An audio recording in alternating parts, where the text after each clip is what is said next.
Lord मसीह यीशु के बबरकत नाम में और जलाली नाम में आप सबको बिशप पौलुस मसीह की तरफ से और फरजाना पौलुस की तरफ से सलाम। हम खुदावंद का बेहद शुक्र अदा करते हैं आज के इस प्यारे दिन के लिए जो खुदावंद ने हमें दिया है कि हम फिर से एक नए प्रोग्राम के साथ और नए मेहमानों के पैनल के साथ आपके सामने हाजिर हो सकें। मेरा ईमान है कि आज आपको बड़ी बरकत मिलेगी मेहमानों की गुफ्तगू के वसीला से, उनकी गवाहियों के वसीला से और उनके जिंदगी के तजर्बात के वसीला से आपको बहुत कुछ सीखने को मिलेगा। तो मेरे अजीजों, आइए हम प्रोग्राम का आगाज करते हैं। और प्रोग्राम का आगाज करने से पहले जैसा कि आप जानते हैं कि हम अपने सर को झुकाते हैं और अपने खालिक का शुक्र अदा करते हैं। आइए अपने सर को झुकाएं और दुआ करें, और ये दुआ हम खुदा की खादमा फरजाना पौलुस के साथ मिलकर करेंगे। कुदूस मेहरबान जिंदगी के खालिक और मालिक यीशु नासरी, हम तेरा शुक्रिया अदा करते हैं आज के दिन के लिए जो तूने हमारी जिंदगी में बख्शा खुदावंद, कि हम तेरे हुजूर इकट्ठे हों और तेरे नाम को इज्जत और जलाल दे सके। खुदावंद, हम आए हुए मेहमानों के लिए तेरा शुक्रगुजार हैं कि तू उनको बड़ी खैरियत से लेकर आया। खुदावंद, सारी टीम को तेरे हाथों में देती हूँ। खुदावंद, सारे कामों को अपने हाथों में ले। खुदावंद यीशु नासरी संभाल। खुदावंद, हम जो भी गुफ्तगू करें यीशु नासरी तेरी मर्जी के मुताबिक हो। खुदावंद, शुरू से लेकर आखिर तक हमारी रहनुमाई करना। खुदावंद, बाप यीशु नासरी जिंदा खुदावंद, गुड शेपर्ड टेलीविजन के लिए तेरे सामने इल्तिजा करती हूँ, इसकी हदों को बढ़ा खुदावंद यीशु नासरी, ताकि हम तेरे यीशु नाम को दुनिया के कोने कोने तक फैलाने वाले हों। खुदावंद, तेरे यीशु नाम से मांगती हूँ, बख्श दे, आमीन। मेरे अजीजों, आइए प्रोग्राम का बाकायदा आगाज करते हैं। और प्रोग्राम के आगाज में मैं अपने मेहमानों का तारुफ कराना चाहता हूं। और सबसे पहले मैं चाहता हूं, हमारे दरमियान भाई हैं जिनके साथ हमारे बड़े पुराने ताल्लुकात हैं, लेकिन मैं चाहता हूं कि आप खुद अपना तारुफ कराएं प्लीज। सबसे पहले तो मैं आपका बहुत शुक्रगुजार हूं कि आपने हमें अपने इस प्रोग्राम में दावत दी। और मेरा नाम अदनान अमजद है जी, और मेरा ताल्लुक़ जो है वो आई कैन मिनिस्ट्री से है। और ये मिनिस्ट्री जो है इसको रीस्टार्ट हमने किया है 2020 में जी। तो इसके हवाले से जैसे जैसे हम फर्दर बात करते हैं, मैं आपको इसके बारे में, इसके बैकग्राउंड के बारे में बताऊंगा जी जरूर, कि ये कैसे हमने इसका स्टार्ट किया और ये पहले जो मिनिस्ट्री थी कैसे खिदमत कर रही थी और अब ये कैसे खिदमत कर रही है। जी जी, थैंक यू सो मच, बहुत शुक्रिया आपके तारुफ के लिए। यकीनन हम बहुत सारी बातें आपके साथ करेंगे, लेकिन पहले मैं चाहता हूं कि नाजरीन जो हैं वो आपका तारुफ सुने। तो हम अपने अगले भाई की तरफ चलते हैं। हम चाहते हैं कि वो भी अपना तारुफ जो है वो नाजरीन को कराएं। बहुत शुक्रिया बिशप साहब, आपने हमें इस प्रोग्राम में मदऊ किया। वेलकम। हम आपके बहुत ज़्यादा शुक्रगुजार हैं। वेलकम। हम खुदावन के भी शुक्रगुजार हैं जिन्होंने हम सबको यहाँ पर इकट्ठा किया। तो मेरा नाम फैसल अदीम है और मेरा ताल्लुक़ जो है वो G81 इस्लामाबाद से है। और जहाँ पर मैं जॉब करता हूँ या जो मेरी मिनिस्ट्री या खिदमत है, उस अदारे का नाम फैमिलीज़ फॉर पाकिस्तान है। तो मज़ीद हम गुफ्तगू में इसके बारे में और आपको बताएंगे। बिल्कुल बिल्कुल, क्यों नहीं, हम मज़ीद बात करेंगे। खुदावंद आपको बड़ी बरकत दे, बहुत शुक्रिया।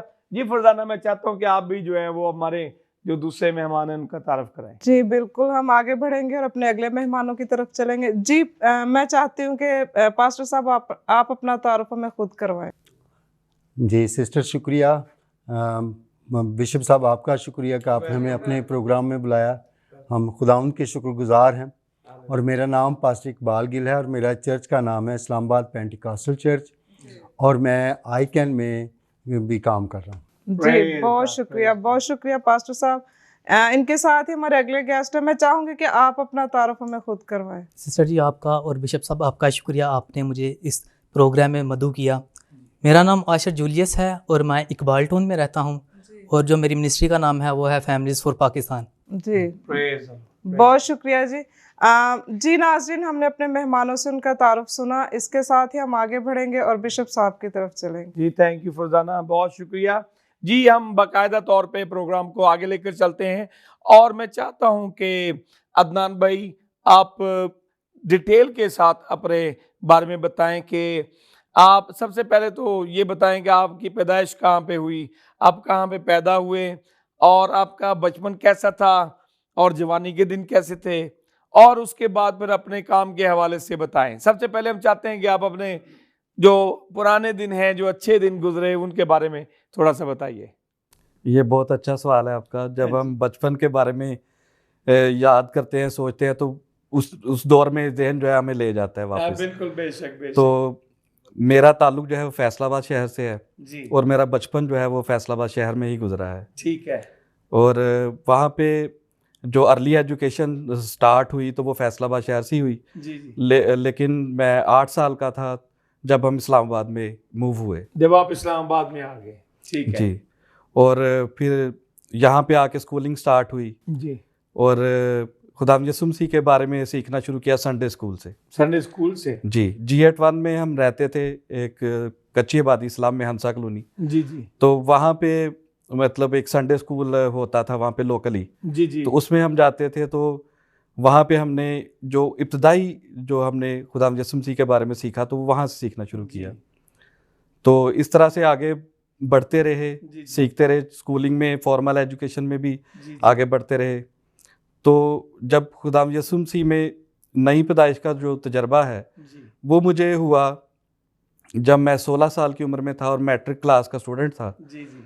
तो ये वाक़या इस तरह से है कि मैं उस टाइम पे अपनी नानी के घर में था साहिवाल में। जी जी। तो लैम्प फेलोशिप कलीसिया के जो लोग थे वो हमारे घर में वहाँ पे विज़िट कर रहे थे। जी जी। तो जब उन्होंने मैसेज शेयर किया तो उस टाइम मेरे अंदर से ये मतलब मुझे फील हुआ कि मुझे जो है वो खुदा यसुम मसीह में आने की ज़रूरत है। हमें मुझे तौबा करने की ज़रूरत मुझे है। तौबा करने की ज़रूरत है। जी, मुझे अपने गुनाहों का इकरार करने की ज़रूरत है और मुझे एक नई ज़िंदगी शुरू करने की ज़रूरत है। बेशक बेशक। तो उस टाइम फिर मैंने कन्फेशन जो है वो किया जी और फिर मैं अपने आप को मैंने तैयार किया बैप्टिज़म के लिए।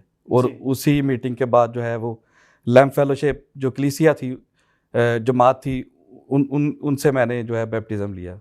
ठीक है। तो थोड़ा सा हम चाहते हैं कि आप बचपन की यादों के हवाले से बताएं। आप बचपन में शरारती थे या बिल्कुल शरारती नहीं थे, संजीदा बच्चे थे? किस तरह के थे आप बचपन? आपकी शख्सियत कैसी थी बचपन की?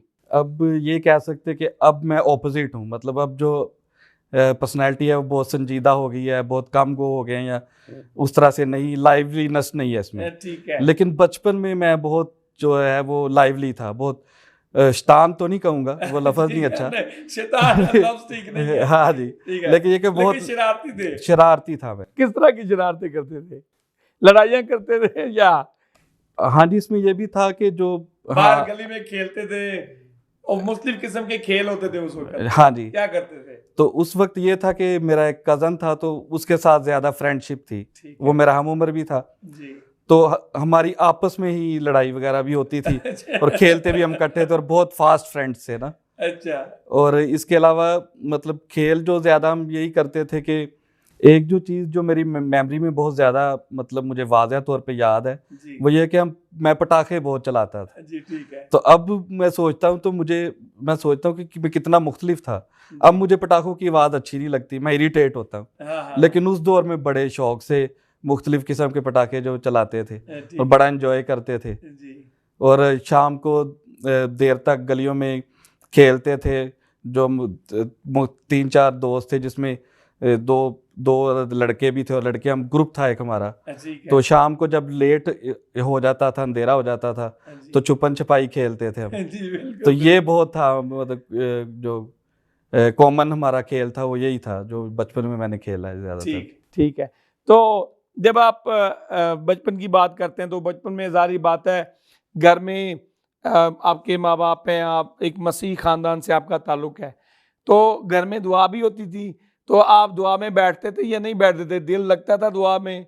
तो इस हवाले से बताएं, घर में दुआई माहौल था या खुदा के बारे में, मसीह के बारे में बचपन में आप कैसा घर में माहौल था? घर में मेरी वालदा मुझे कहती होती थी कि आप सोने से पहले रात को दुआ किया करें रोज़ाना। जी जी।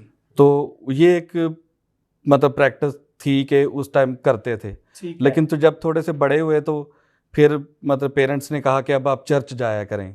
ठीक है। लेकिन उससे थोड़ा सा मतलब मैं भागते रहे। ठीक है। वो मुश्किल लगता था कि चर्च में जाके बैठना और फिर 2 घंटे बैठना जी जी। और फिर वो गीत सुनने और वो मतलब कलाम सुनना, वो मतलब बोझ लगता था कि यार Boring सा लगता बड़ा था। बोरिंग लगता था, मुश्किल लगता था कि ये कैसे इतना टाइम स्पेंड करेंगे उधर। हाँ, तो मतलब उस जब जब जिंदगी तब्दील हुई तो उसके बाद मैंने प्रॉपर जो है वो फिर चर्च में जाना शुरू किया और चर्च की एक्टिविटीज़ में भी शमूलियत इख्तियार की। Hallelujah, praise the Lord, praise the Lord. और आपने जो आधी तालीम है फैसलाबाद में और आधी जो है वो यहाँ पे आपने हासिल की, इस्लामाबाद में आपने हासिल की। हाँ जी, फैसलाबाद में तो मैं मतलब 2 क्लास में पास हो गया था ठीक जब है। हम मूव हुए इस्लामाबाद में। जी, जी। लेकिन जब इस्लामाबाद आए तो यहाँ पे आके पता चला कि 2 क्लास रिपीट करनी पड़ेगी, अच्छा, क्योंकि उन्होंने कहा वो तो फैसलाबाद था, यहाँ की पढ़ाई और वहाँ की पढ़ाई में बहुत फ़र्क है, अच्छा फर्क है। तो आपको क्लास जो है वो 2 से ही दोबारा से स्टार्ट करना पड़ेगा। ठीक तो है, मैंने 2 क्लास से ही इस्लामाबाद में आके जो है वो अपनी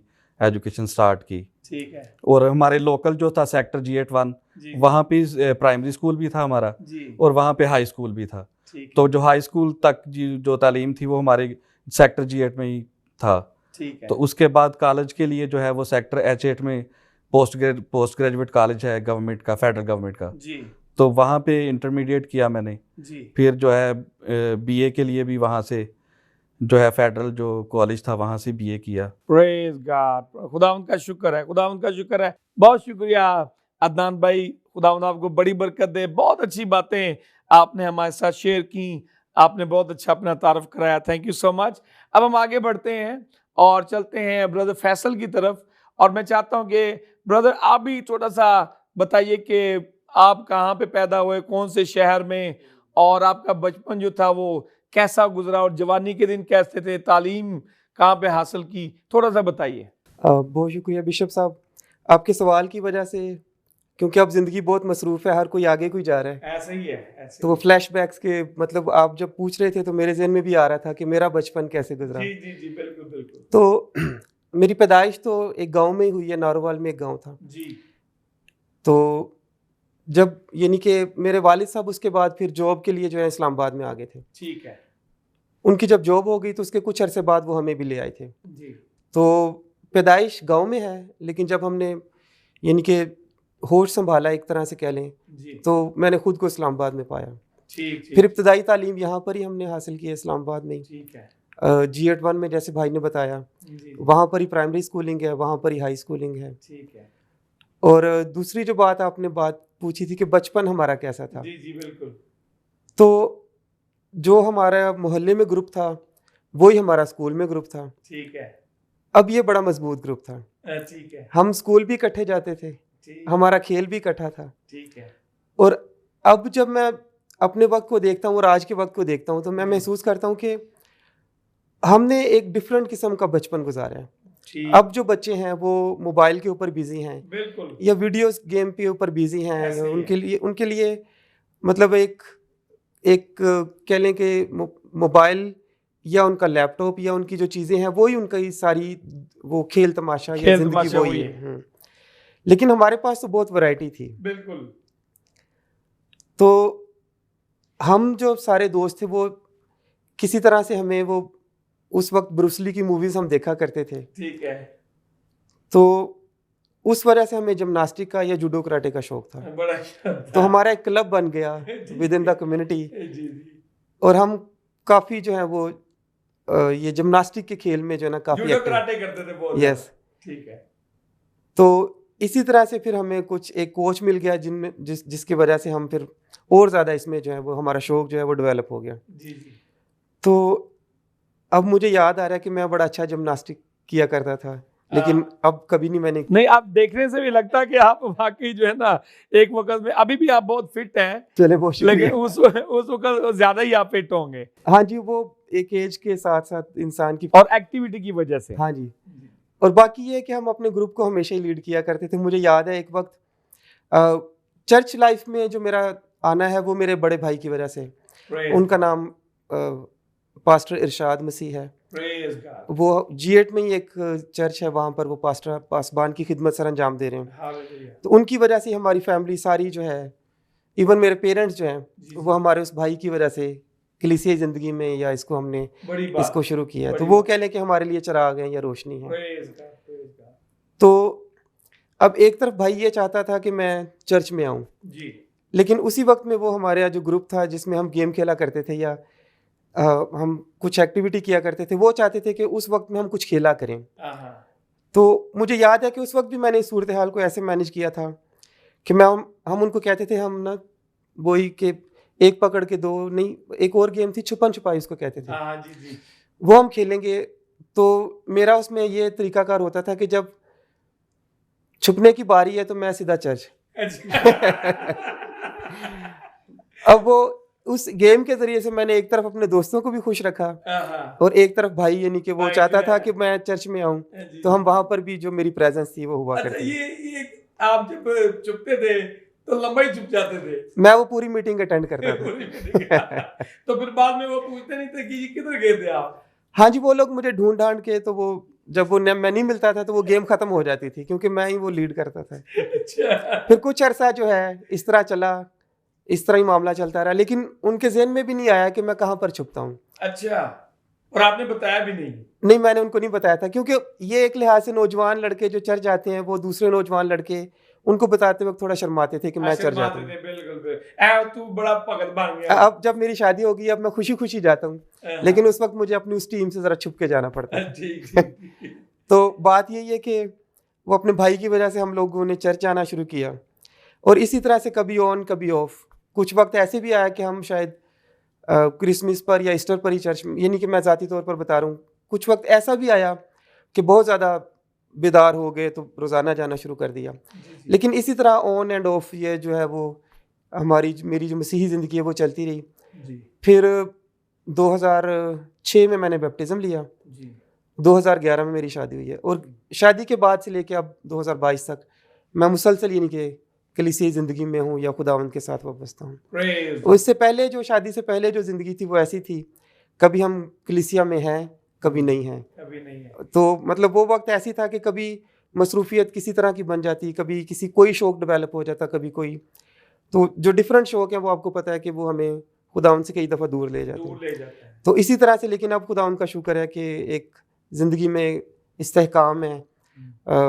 रूटीन ये है कि अब 9 to 5 ऑफिस जॉब है, उसके बाद कुछ कलीसिया में खिदमत है, और उसके बाद फैमिली है, और इसी तरह से एक साइकिल है जो चल रहा है, और हम खुदावंद से बहुत ज़्यादा शादमान है इसकी वजह से। आमीन जी, बहुत बहुत शुक्रिया ब्रदर जी, आपने बहुत अच्छी बातें जो हैं वो शेयर की हैं, बहुत अच्छा तारफ़ आपने करवाया है। हम फिर आपकी तरफ आएंगे। मैं चाहता हूँ कि फरजाना आप जो हमारे दूसरे मेहमान हैं उनके साथ भी बातचीत करें। जी ज़रूर, हम आगे बढ़ेंगे और अपने अगले मेहमानों की तरफ चलेंगे। जी पास्टर साहब, मैं चाहती हूँ कि आप हमें अपने बारे में बताएं, आपकी फैमिली के बारे में, आपका जो जहाँ पे पैदाइश हुई, आपका बाई गाँव, और आपका बचपन कैसा गुजरा। जी सिस्टर शुक्रिया। मेरा भी जैसे सब दोस्तों ने बताया अब तक कि गांव में पैदाइश हुई।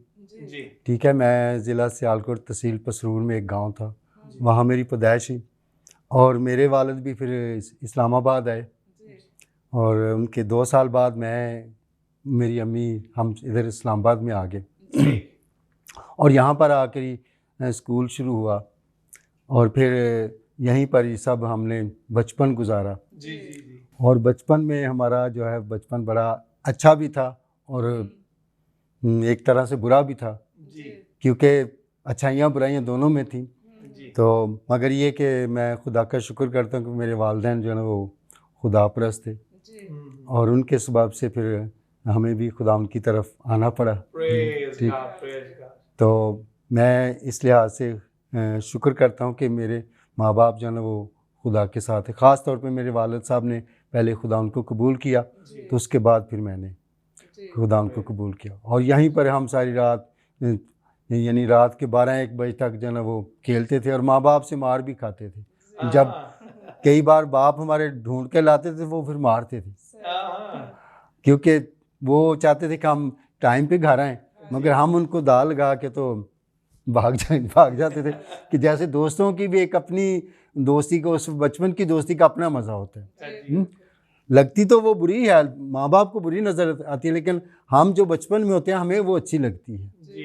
कि जैसे भाई फैसल बता रहे थे कि मैं दोस्तों को भी खुश करता था, और अपने भाई को भी खुश करता था। और हमारा भी कभी ऐसा होता था कि कभी बाप के डर से घर आ जाते थे और कभी दाल गा के तो बाप के साथ चले जाते थे। और कभी दोपहर को उन्होंने कहना गर्मियों में कि आप सो जाओ, तो चुपके से लेटे लेटे दरवाज़ा खोल लेना और फिर बाहर निकल जाना, और फिर जब घर आना तो फिर तो मैं खुदा का शुक्र करता हूँ कि मेरे माँ बाप, वैसे तो हर एक के माँ बाप अच्छे होते हैं, लेकिन मैं समझता हूँ मेरे ज़्यादा अच्छे थे। हाँ जी, हर एक के यही कहते हैं कि जी मेरे माँ बाप बहुत अच्छे, मेरे माँ बाप बहुत अच्छे। तो उनमें मेरा भी ऐसे ही कि मेरा भी, हमारा बचपन बहुत जो है वो खेल कूद में गुजरा है। उस वक्त गुल्ली डंडा होता था, गुल्ली डंडा खेलना, लट्टू होता था और एक छड़ी के साथ आगे धागा बांधा होता रस्सी, तो उसके साथ हम खेलते थे। फिर ये कि फुटबॉल भी खेलना। तो ऐसे करके हमने बचपन इसी तरह मिला जुलाई गुजारा है। तो आप बताएंगे कि आपकी फैमिली में कितने लोग हैं? इस वक्त मेरी फैमिली में मेरे 2 बच्चे हैं। मिसेस मेरी की डेथ हो गई है 2018 में। तो बेटी मेरी ने डीपीटी किया है, फिजियोथेरेपिस्ट डॉक्टर है। और बेटा मेरा मैट्रिक है और वो कॉल सेंटर पे काम कर रहा है 4-5 साल से। तो मैं इधर गौरी टाउन में रह रहा हूँ। जी, प्रेज गॉड। तो आप पासबानी खिदमत जो कर रहे हैं, आपको कितना अर्सा हो गया पासबानी खिदमत? पासबानी खिदमत मैंने 2008 से शुरू की थी। जी जी, बहुत शुक्रिया पास्टर साहब, खुदावंद आपको बरकत दे। इसके साथ ही हम आगे बढ़ेंगे, हमारे साथ अगले भाई हैं। जी, मैं भाई चाहती हूँ कि आप हमें बताएं आपकी फैमिली के बारे में और आपकी पैदाइश कहाँ पे हुई, आपका बचपन कैसा गुजरा, हमारे साथ शेयर करें। जी सिस्टर जी, थैंक यू। मेरी जो पैदाइश थी वो सियालकोट में हुई थी और सन 2000 में वो हम वहाँ से मूव कर रहे थे इस्लामाबाद में। अबू मेरे ने और अम्मी मेरी ने ना ट्रांसफ़र करवा ली थी इधर। तो 22 साल हो गया हम ये इकबाल टाउन में रह रहे हैं। और मेरी जो प्राइमरी एजुकेशन है वो भी इस्लामाबाद में है, सेकेंडरी भी है। और जो मेरी हायर एजुकेशन है, क्या कहते हैं, ये कॉलेज था वो पिंडी में था। और मैंने जो MBA किया वो एरिड यूनिवर्सिटी से किया है। और मेरी इतनी फ्रेंडशिप नहीं थी लोगों के साथ, दोस्तों के साथ, गली मोहल्लों में जो है ना। तो मैं अपना टाइम इस तरह स्पेंड करता था कि घर में मैं टीवी ज़्यादा देखता था, मूवीज़ जो है ना। तो जैसे ही अबू आए या अम्मी आए हैं कमरे में, तो मैं टीवी बंद कर देता था और सामने मेरे बुक होती थी। और जैसे ही वो चले जाते थे मैं दोबारा टीवी ऑन कर लेता था। अच्छा। और ये इस तरह मैंने अपनी जो है ना, क्या कहते हैं, बचपन गुजारा है जो अपना जो है। इसके अलावा जो मैं खुदा की तरफ आया था, वो मैंने अपने वालिदैन को देखना कि वो सुबह सुबह उठ के दुआ करते थे और रात को सोने से पहले वो जो थे दुआ करते थे। उनको देख के फिर मैंने जो है ना बपतिस्मा लिया और खुदाम यसू की तरफ जो था मैं फिर आया था। और हम 2 भाई हैं और हमारी एक बहन है। भाई जनरल स्टोर है और बहन जो है वो पॉली क्लिनिक में स्टाफ नर्स हैं। मेरे अबू भी रिटायर्ड टीचर हैं गवर्नमेंट के। और जो अम्मी हैं वो स्टाफ नर्स थी, वो ये होली फैमिली में जो थी ना जॉब करती थी वो। जी, बहुत शुक्रिया भाई, खुदावंद आपको बरकत दे। जी नाज़रीन, हमने अपने मेहमानों से गुफ्तगू की और इसके साथ ही हम आगे बढ़ेंगे, अपने शो को आगे बढ़ाएंगे और बिशप साहब की तरफ चलेंगे। जी शुक्रिया Farzana, thank you so much. जी नाज़रीन, आप बातें सुन रहे हैं और यकीनन आप बरकत पा रहे होंगे। तो हम प्रोग्राम को आगे बढ़ाते हैं और चलते हैं भाई अदनान की तरफ। तो भाई अदनान, आप बताइए जिंदगी का कोई ऐसा वाकया जो आप शेयर करना चाहें, या वाकयात आपने किस तरह से जिंदगी में चैलेंजेस का मुकाबला किया, कुछ बातें जो आप शेयर करना चाहें, फ्री बिल्कुल आज़ादी के साथ। जी बहुत शुक्रिया।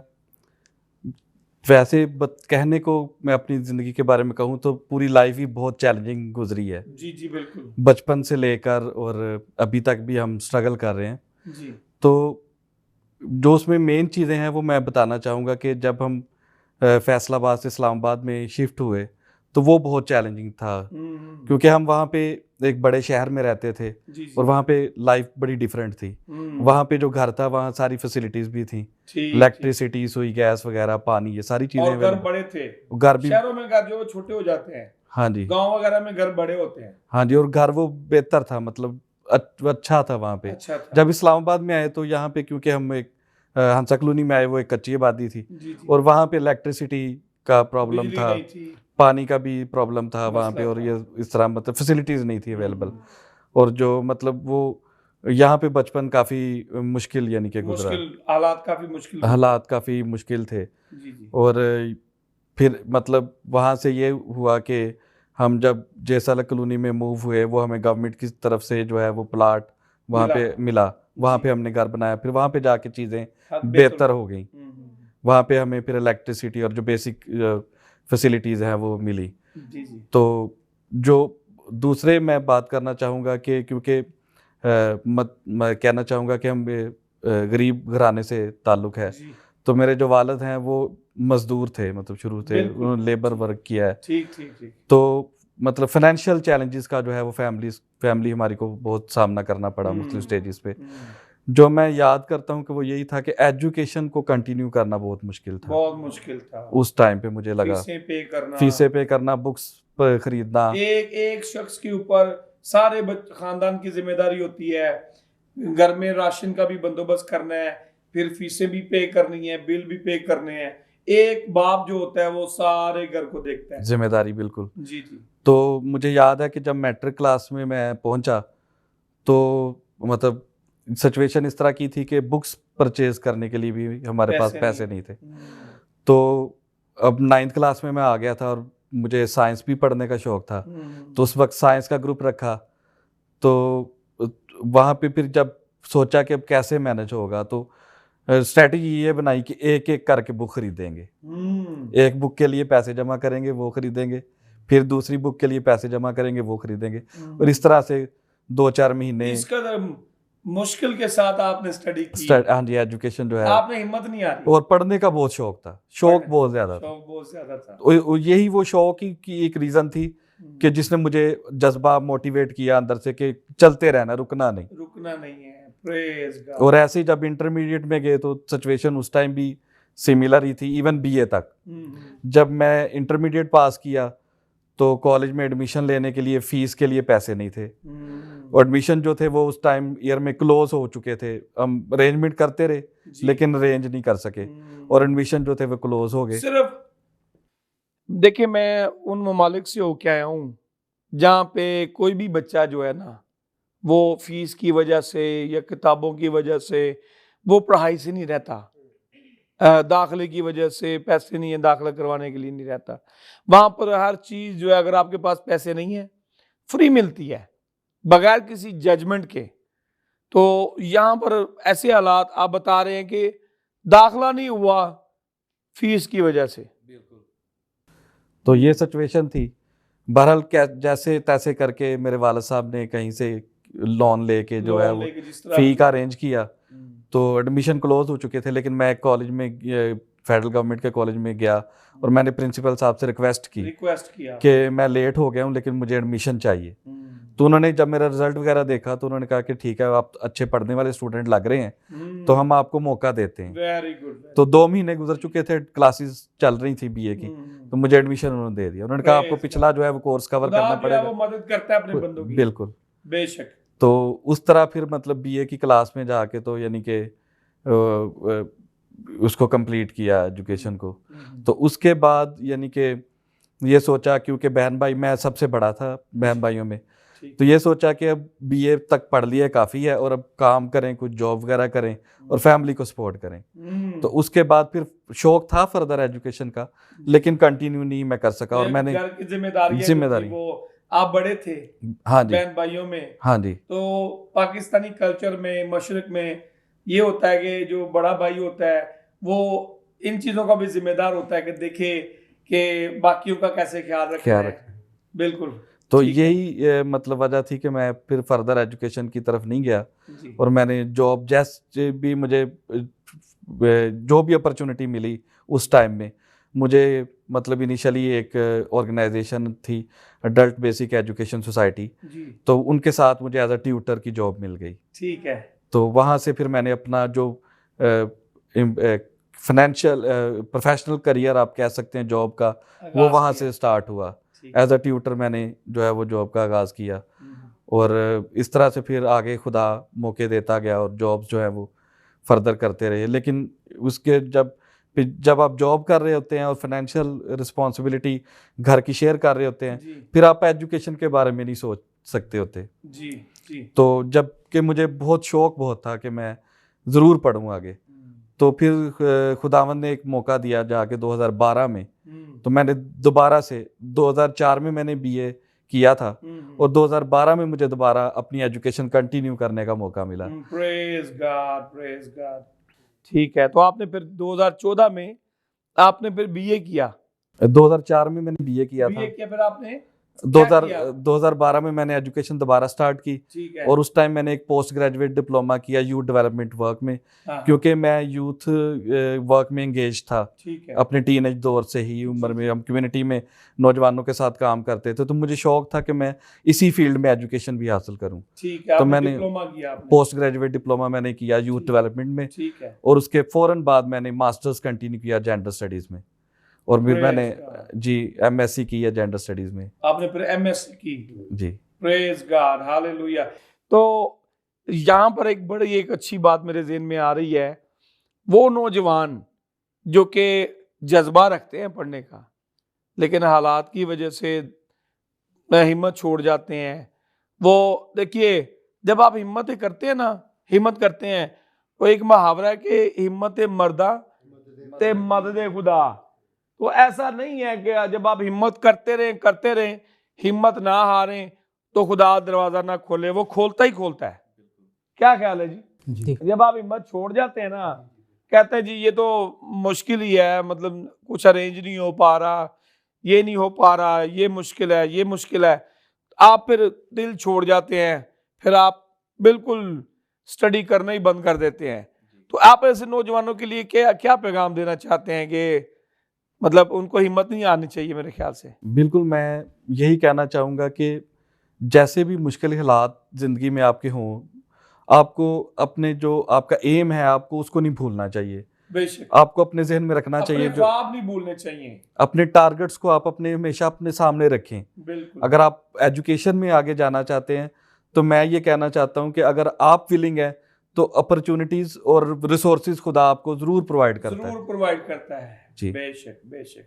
बहुत शुक्रिया अदनान भाई, आपने बहुत अच्छी बातें शेयर की हैं, बहुत जो है वो मुझे बरकत मिली है, तो यकीनन सुनने वालों को भी बड़ी बरकत मिली होगी। आपकी तरफ दोबारा वापस आएंगे, और भी है पूछने के लिए, लेकिन हम आगे चलते हैं हमारे भाई फैसल की तरफ। फैसल भाई, अब मैं आपका नाम नहीं भूलने लगा, ठीक है जी? तो फैसल भाई, मैं चाहता हूं कि आप भी शेयर करें कि जिंदगी में कैसे चैलेंजेस का आपको सामना करना पड़ा। कुछ भी आप शेयर करें देखने वालों के लिए, सुनने वालों के लिए, जो इस वक्त स्क्रीन पर आपको देख रहे हैं, कि कौन सी मुश्किलात से आप गुजरे अपनी जिंदगी में। कोई गवाही हो या कुछ भी हो शेयर करने के लिए, प्लीज आप शेयर करें। बहुत शुक्रिया, एक बार फिर आपने मुझे उसी सूरत हाल में ले गए हैं। मतलब बचपन की यादें या जो ज़िंदगी में जो मुश्किलात रही हैं। जो जी जी हालात। तो जैसे भाई अदनान बता रहे थे, हम एक स्लम में रहते थे। जी जी, तो स्लम में जितने लोग रहते हैं उन सब की मुश्किलात तकरीबन सेम ही होती हैं। तकरीबन सेम ही होती है, ऐसे ही है। तो मेरी भी मुश्किलात वही थी जो बाकी जो उस कच्ची आबादी में लोगों की या उस वक्त के नौजवानों की जो मुश्किलात थी, जी जी, मेरी भी वही मुश्किलात थी। ठीक ठीक। मैं इसको इस तरह से कहूँगा कि फाइनेंशियल मुश्किलात नहीं थी, क्योंकि मेरे वालिद साहब जब आए हैं वो सरकारी जॉब पर आए हैं। ठीक है। उसके अलावा मेरी वालदा और मेरे वालिद भी एक प्राइवेट जॉब उसके अलावा वो भी करते थे। ठीक है एक स्कूल में वो दोनों जॉब करते थे। जी, फिर इवनिंग में मेरे वालिद साहब जो हैं वो अपनी सरकारी गवर्नमेंट जॉब के ऊपर जाते थे। ठीक है तो हम 5 भाई 2 बहनें, जी, और मुझे जो याद आ रहा है हमारे घर पे कभी भी फाइनेंशियल मसले नहीं थे। मसले नहीं थे। लेकिन जब क्योंकि हम स्लम में रहते थे तो घर पे बिजली नहीं है, हम्म, पानी नहीं है, गैस नहीं है। अब उसके जिम्मेदार जो थे हम भाई थे। ठीक। हमने घर के लिए पानी भरना है, हम्म, क्योंकि वो सप्लाई लाइन के ज़रिए पानी नहीं आता था। जी जी जी, और हमारी कोशिश होती थी कि हमारे, कहीं से पानी लेके आना है। हाँ जी, थोड़ा दूर से लाना पड़ता था। हाँ, तो और वजनी चीज, वजनी बोतल उठानी है, बड़ा हिम्मत वाला काम होता है। हाँ जी, जो लोग अभी मुझे उस तरह से, जिन लोगों ने पानी भरा वो समझ गए होंगे मैं किन मुश्किलात की बात जी करूँ। जी जी, असल में होता ये है कि आप एक ही पॉइंट होता है जहाँ से आपने पानी भरना है। ठीक है। सब कम्युनिटी के लोग वहाँ पर इकट्ठे हुए हैं। हाँ, आपको एक लंबी लाइन में जाकर अपनी बारी का इंतज़ार करना पड़ता है। जी जी फिर आपकी बारी आती है, वो आप गैलन के ज़रिए पानी लेके घर जाते हैं, जी फिर उसको आप बड़े किसी ड्रम में उंडेल के फिर आप आते हैं। जी तो ये 2-3 घंटे इसी काम के ऊपर आपके लग जाते हैं। जी जी फिर अगर घर पे ईंधन नहीं है, गैस नहीं है, उसके लिए हम मतलब सिलेंडर। करीबी सिलेंडर मेरी वालदा को पसंद नहीं था। उसको लकड़ियां वगैरह जी वो इसलिए पसंद नहीं था कि उनकी कोई दोस्त थी जो उनके साथ जॉब करती थी, उनके घर पे ना सिलेंडर फटने का कोई वाक़या हुआ था। ओह माय तो उसके बाद मेरी वालदा ने हमारे घर में सिलेंडर या वो मिट्टी के तेल से चलने वाला चूल्हा जो है ना, वो नहीं आने दिया, वो नहीं आने दिया। नहीं आने दिया। हाँ। अब फिर इस सूरत हाल की वजह से हम सेफ रहे हैं, मतलब ये उनकी हिकमत अमली थी। जी जी एक एक एक एक देखिए, औलाद है, अपने घर की फिक्र होती है, तो इस वजह से परेशान, कहीं कोई हादसा ना हो जाए, कोई नुकसान ना हो, जानी नुकसान, इस वजह से उन्होंने इस्तेमाल नहीं किया। यस, क्योंकि वो सुबह लोग जाते थे, मेरे वालिद और वालदा वो सुबह गए हैं तो उन्होंने शाम को ही आना है। बाकी घर पे हम यूज़र थे, वो सिलेंडर अगर हम किसी तरह गलत यूज़ करते हैं और कोई मसला हो जाता है तो टेलीफोन भी नहीं था उस वक्त कि आप फ़ौरन इतला दें। जी, किसी को जाना पड़ता था, जाके इतला देनी पड़ती थी, लेके आना पड़ता था। हम्म, तो बहरहाल हम इस तरह के हादसा से अपनी वालदा की हिकमत अमली की वजह से भी बचे रहे हैं। और लेकिन दूसरी तरफ ये था कि हम हर वीकेंड के ऊपर, उस वक्त जुमे को वीकेंड हुआ करता था, तो हम सारे भाई हम करीबी जंगलात में जाते थे और वहाँ पर जो गार्ड्स थे उनके साथ एक वो अलग से एक एडवेंचर करके हम हर दफ़ा आते थे। कई दफ़ा हम लकड़ियाँ लेकर आने में कामयाब हो जाते थे, कई दफ़ा पकड़े जाते थे, कई दफ़ा कोई चोट भी लग जाती थी। मतलब कुछ इस तरह के छोटे मोटे मामला होते थे। बहरहाल ये है कि हमें बिजली के लिए भी हमें कोई ना कोई ऐसा तरीका करना पड़ता था कि घर पे बिजली भी हो, फिर घर में पानी का भी अरेंज करना पड़ता था, ईंधन का भी अरेंज करना पड़ता था। तो ये हमारा रोल था, हमने इस तरह से। और फिर मेरे जो एक बड़े भाई थे, वो एक दफ़ा मैंने उनको देखा कि वो पानी भर भर के गर्मी में ना थक गए हुए हैं, शायद अब वो आखिरी राउंड था। तो मैंने उनसे कहा कि मुझे दे, मैं कोशिश करता हूँ लेके जाने की। तो मैंने दोनों हाथों में वो गैलन पकड़े, वहाँ से उस पॉइंट से उठाए और सीधा जाके घर पे रख दिए। सही। तो मेरे भाई जो हैं वो मेरे वालिद साहब को कहते हैं कि पापा जी, आपका एक और बेटा जवान हो गया है, अब से पानी जो है ना वो ये भरेगा। उसके बाद से उसके बाद से मतलब उन्होंने कभी, अगर मैं किसी वजह से ठीक नहीं हूँ तो उन्होंने पानी भरा है। तो उसके बाद से ये मेरी परमानेंट, ये मेरा रोल बन गया घर में कि पानी मैंने भरना है, यानी कि वो सुपरविजन या वो जिम्मेदारी जो मेरे ऊपर आ गई। ठीक ठीक। तो उसके बाद से वो ये मेरा काम था। मेरी कोशिश यही होती थी कि घर पे जो ख़वातीन हैं, मेरी बहनें या मेरी वालदा, उनको बाहर ना जाना पड़े, उनको वहाँ से पानी भर के ना लाना पड़े। जी जी तो इस तरह से फिर अगर घर वाले कहीं जा रहे हैं तो मैं नहीं जाता था, क्योंकि मुझे पता था कि पीछे मैंने ये जिम्मेदारियाँ। जी। या आप इसको ये कह सकते हैं कि जब वो लोग जाते थे तो मैं इसलिए नहीं जा पाता था क्योंकि मैंने ये जिम्मेदारी पीछे निभानी थी। सही सही। तो इसके साथ साथ पढ़ाई जो मेरी इस वजह से हो सकी क्योंकि मेरे वालिद साहब को शौक़ था। जी जी। वो मेरे वालिद साहब और मेरी वालदा वो एक स्कूल में जॉब करते थे। वहाँ पर वो स्टूडेंट्स को देखते थे जो दूसरे शहरों से आए होते थे या दूसरे मुल्कों से।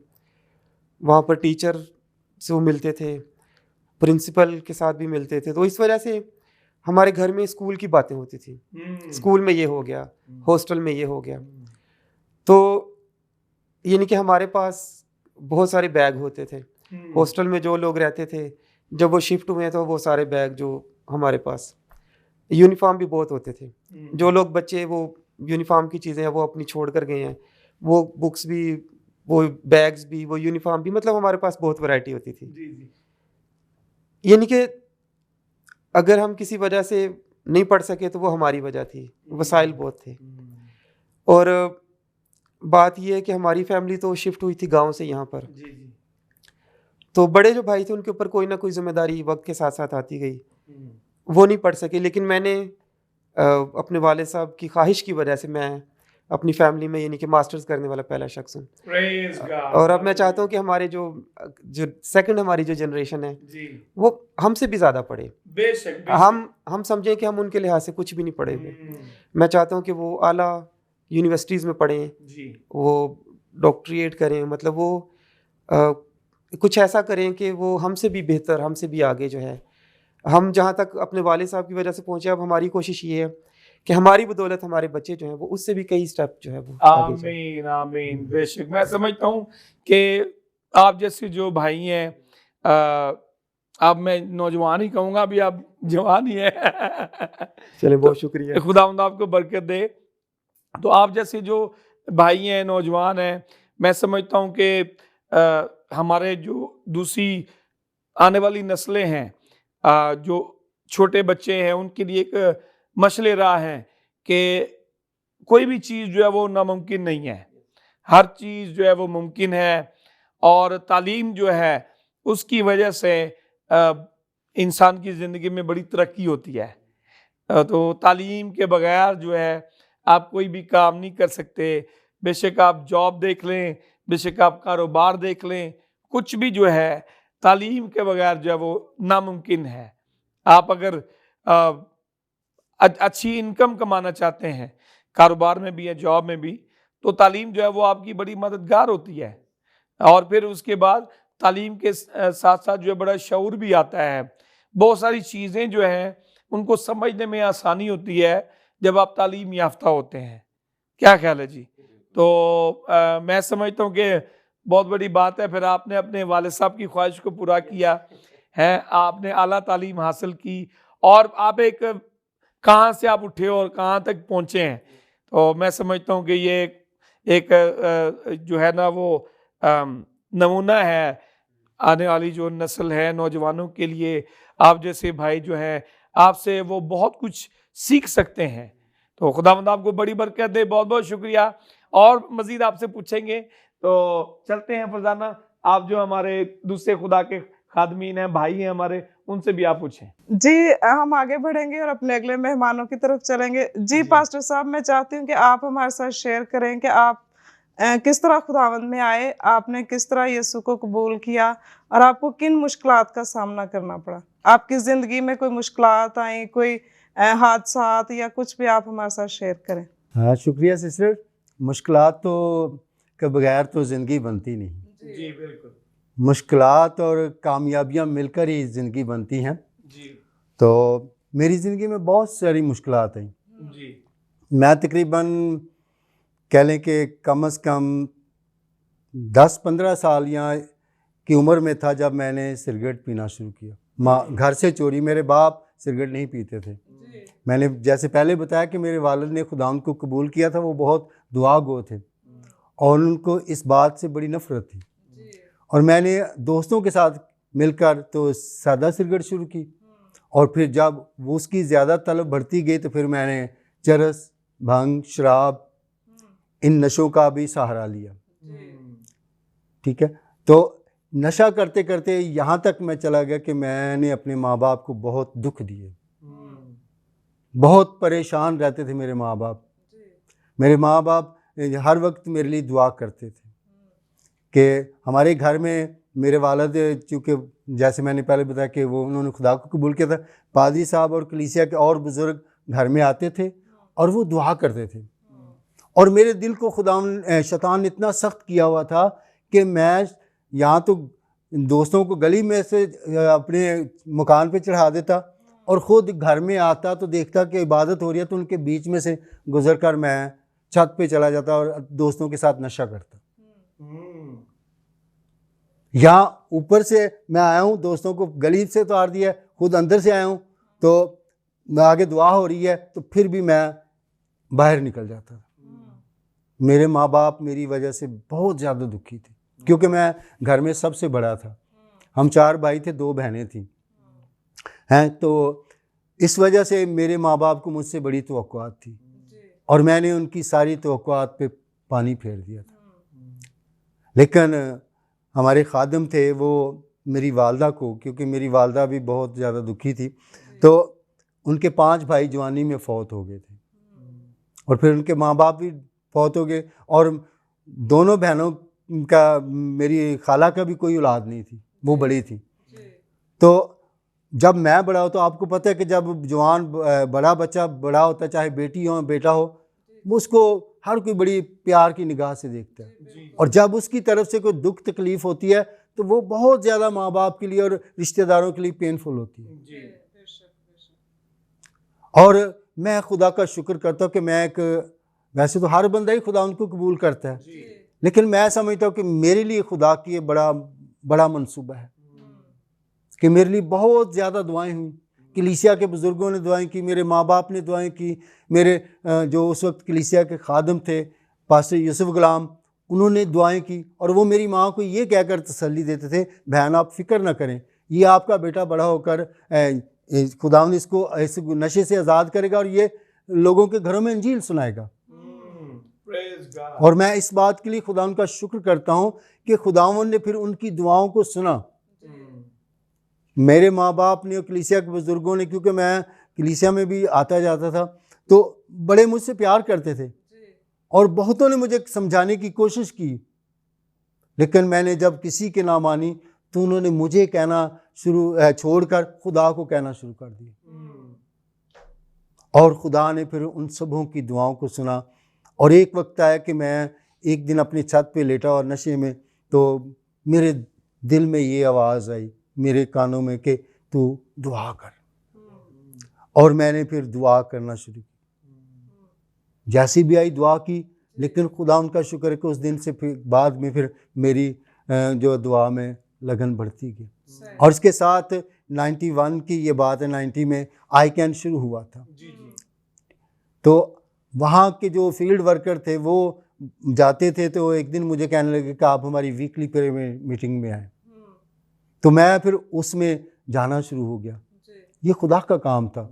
उधर मुझे एक जगह पर जॉब मिल गई कि जहाँ पर मैं सुबह जाता था, रात को लेट आता था, तो मेरी नशा करने वाले दोस्तों से भी इस तरह जान छूट गई।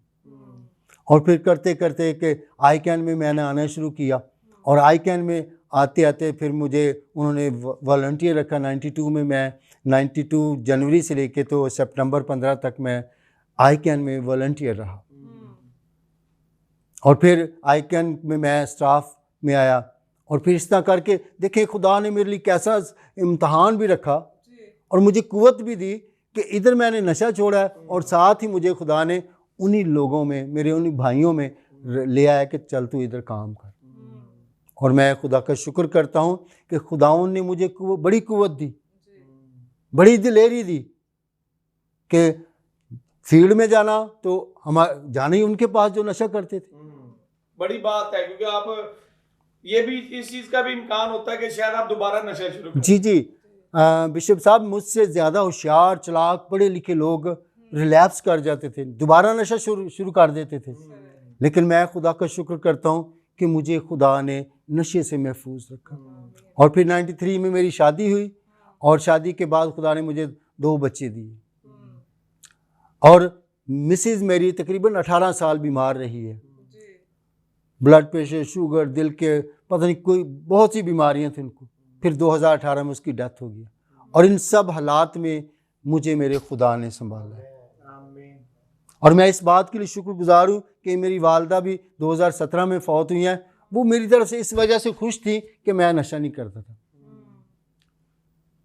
और उनकी मौजूदगी में ही मैंने आई कैन को 2008 में 8 में छोड़ा, तो आई कैन चर्च ने मुझे अपना असिस्टेंट पास्टर ले लिया। और उस वक्त से लेकर मैं खुदा उनका जितना भी शुक्रगुजार हूँ कम है, क्योंकि अभी भी मैं अपने आप को देखता हूँ तो मैं बहुत कमज़ोर हूँ, लेकिन ये खुदा उनका जोर है कि जो मुझे चलाता फिर। तो ये सारा इज़्ज़त और जलाल खुदा के नाम को है। तो मैंने ये सीखा कि हमारी आई कैन की मरकजी आयत है कि पौलुस कहता है कि जो मुझे ताकत बख्शता है उसमें मैं सब कुछ कर सकता हूँ। पौलुस को देखें तो जब सौल था तो वो क्या करता था? मसीहों को मारना, कत्ल करना और जेलों में भेजना। और जब खुदावंद का नूर उस पर चमका तो उस वक्त से लेकर उसने जान देने तक मसीह के नाम की खातिर बहुत सी दुख बर्दाश्त किए। 5 बार उसने एक कम 40 कोड़े खाए, यानी 195 कोड़े उसके बदन पर लगे और 3 बार उसको बैंत लगे। कई बार उसे बिशारत देते हुए बेइज्जत होना पड़ा, मार खानी पड़ी, जेल में जाना पड़ा। कई बार उसे पानी के तूफानों में से गुजरना पड़ा। लेकिन वो जो कहता है कि मैं जो अब मसीह में ज़िंदगी गुजारता हूँ, तो मैं जो अब खुदाउन में ज़िंदगी गुजारता हूँ तो मसीह पर ईमान लाने के सबब से गुजारता हूँ। अब मैं ज़िंदा ना रहा बल्कि मसीह मुझ में जिंदा है। तो मैं खुदा का शुक्र करता हूँ कि हमने बचपन से लेकर अब तक बहुत सी मुश्किलें भी देखी हैं और हर मुश्किल में खुदा ने निकाला भी है। जहाँ मेरे माँ बाप बेबस हो गए थे तो वहाँ मेरा खुदा ने मेरा ज़ात पकड़ लिया, उसने मुझे निकाल दिया, क्योंकि खुदा जो हमारा जोर आवर खुदा है। हमारी मुश्किलें हमारे खुदा से बड़ी नहीं है, हमारा खुदा मुश्किलों से बड़ा खुदा है, क्योंकि वो नामुमकिन को मुमकिन करने वाला खुदा है। तो इसलिए मैं जितना भी खुदा उनका शुक्र करूँ कम है। आमीन। जी Thank you बहुत जी, शुक्रिया, thank you। बहुत शुक्रिया पास्टर साहब जी। शुक्रिया पास्टर साहब, खुदावंद आपको बरकत दे। इसके साथ ही हमारे अगले भाई हैं, मैं उनसे बात करूंगी। भाई आप हमारे साथ शेयर करें आपकी ज़िंदगी का कोई वाक़यात या मुश्किलात, किस तरह आप आगे बढ़े। थैंक यू सिस्टर जी। मेरी ज़िंदगी में कोई फाइनेंशियल चैलेंजेस तो नहीं थे, क्योंकि पेरेंट्स जो थे मेरे वो अच्छी जॉब करते थे। तो दो वाक़यात ऐसे हुए मेरी ज़िंदगी में कि जब 2004 में छुट्टियां हुई थी हमें ना स्कूल से, तो हम छुट्टियों का काम कर रहे थे, तो कुछ लोग हमारे पास से गुजरे, मछलियां पकड़ के लेके जा रहे थे। तो वो हमें कहते हैं कि बहुत ज़्यादा मछलियां, आप लोग भी जाओ पकड़ने के लिए। तो हम लोग भी सारे कज़न चले गए पकड़ने के लिए। तो दोपहर का टाइम हो गया, मछली तो कोई पकड़ी नहीं गई। तो मेरे भाई मुझे कहते हैं कि आपका जूता गुम गया है, तो आप जो है ना वो वापस ले जाओ। मैं वापस घर आ गया। मुझे कहते हैं कि हमने शाम को मेले के ऊपर भी जाना था, हमारे उधर पास ही जो ना सुहान में मेला भी लगता था। तो मैं चला गया, तो 1 घंटे के बाद पता चला कि जी दोनों भाई डूब गए हैं। तो इस तरह डूबे थे कि एक भाई मछलियाँ तो पकड़ी नहीं गई, वो पानी के अंदर गया कि मैं नहा लूँ। तो जैसे ही गया तो वो नीचे दलदल थी काफ़ी बनी हुई, तो वो दलदल के अंदर ही चला गया। तो जो दूसरा था वो उसने देखा कि मेरा भाई तो नहीं आया बाहर, तो उसने भी ऊपर से छलांग लगा दी। तो तैरना तो दोनों को नहीं था।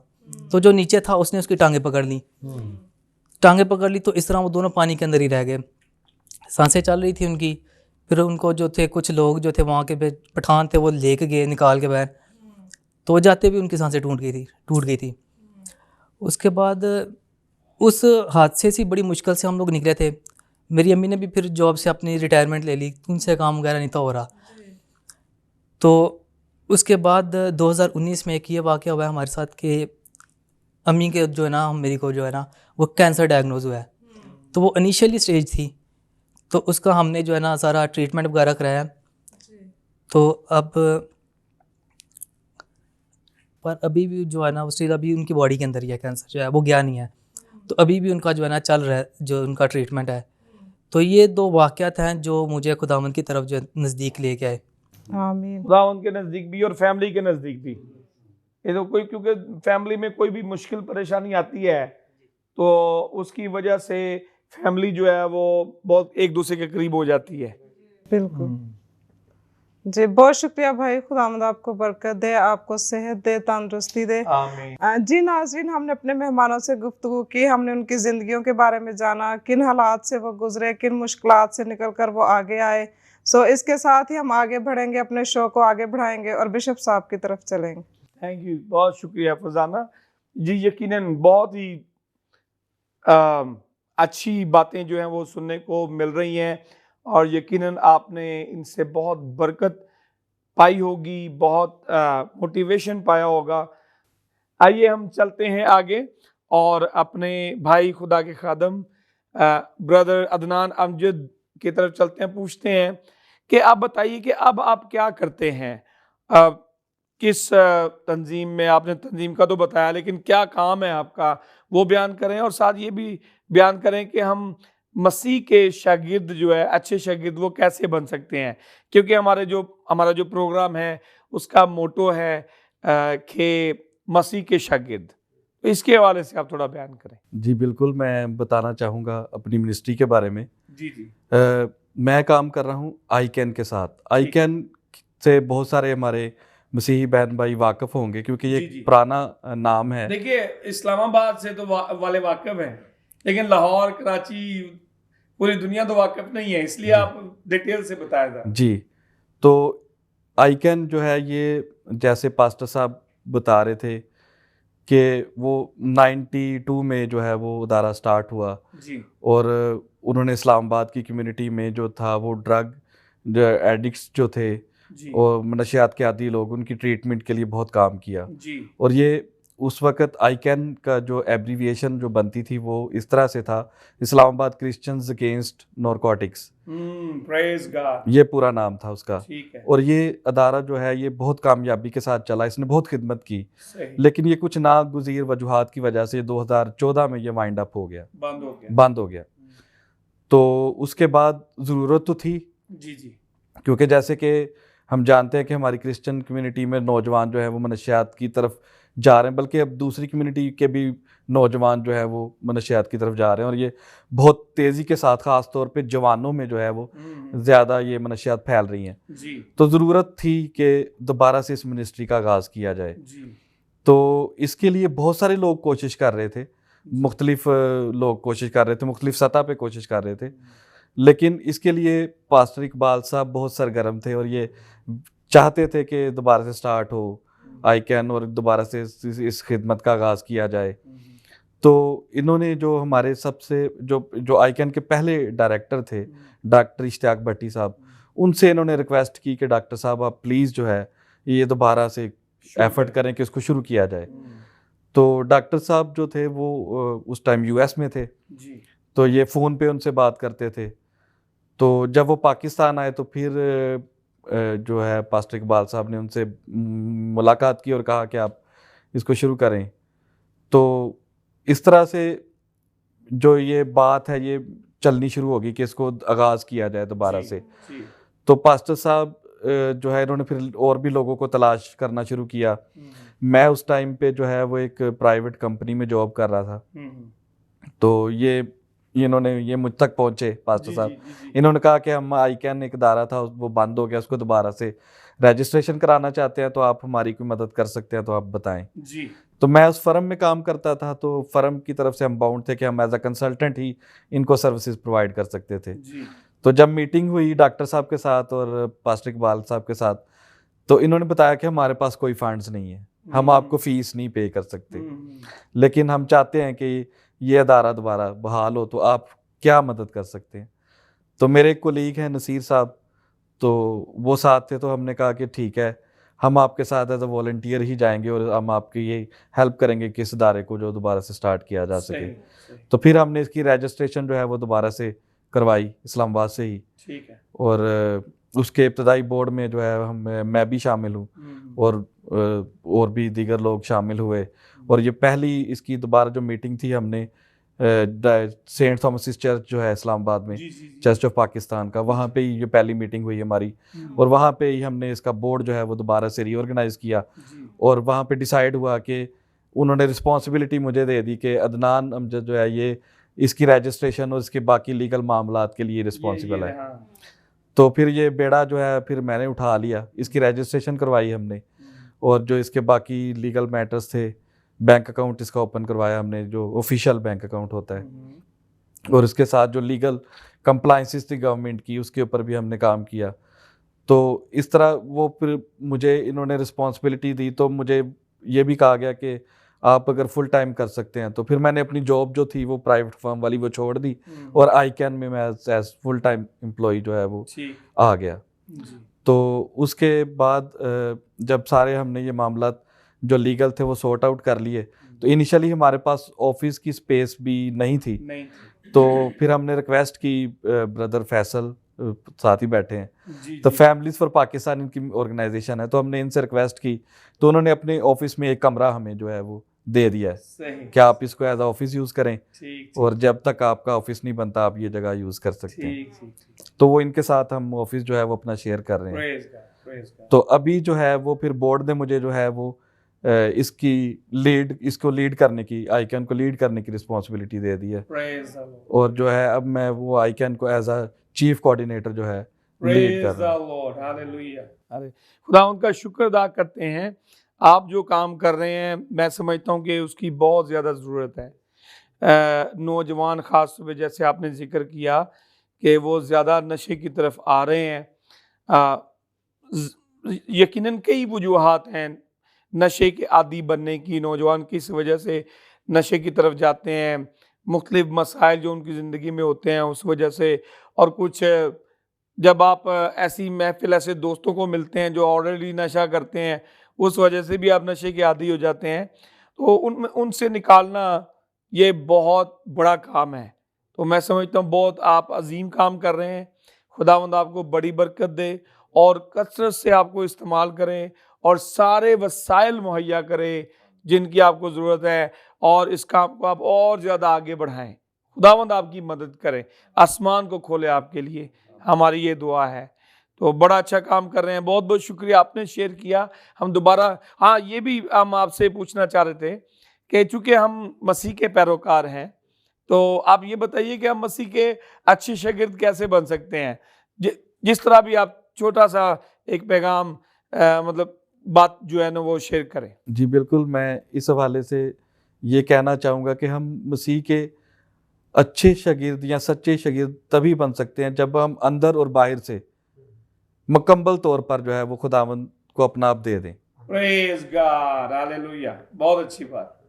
क्योंकि कई दफ़ा हम एक्टिंग कर रहे होते हैं ऊपर से ना, चर्च भी जा रहे हैं संडे को, हाँ जी, और पास्टर से भी मिल रहे हैं, कलाम भी पढ़ रहे हैं, लेकिन वो सब फेक होता है। जी, लोगों को दिखाने के लिए हम कर रहे हैं, जी। या लोगों का अप्रूवल लेने के लिए कर रहे हैं कि लोग हमें अच्छा समझें, लेकिन ये इसका कोई फायदा नहीं है। इसका कोई फायदा जब नहीं। तक हम अब अंदर से, अपने बातन से, अपनी रूह से हाँ जी। खुदावंद के साथ नहीं चलते, तब तक हम सच्चे खुदावंद के जो है वो डिसाइपल नहीं बन सकते। बहुत अच्छी बात की आपने, थैंक यू सो मच, जबरदस्त आपने शेयर की।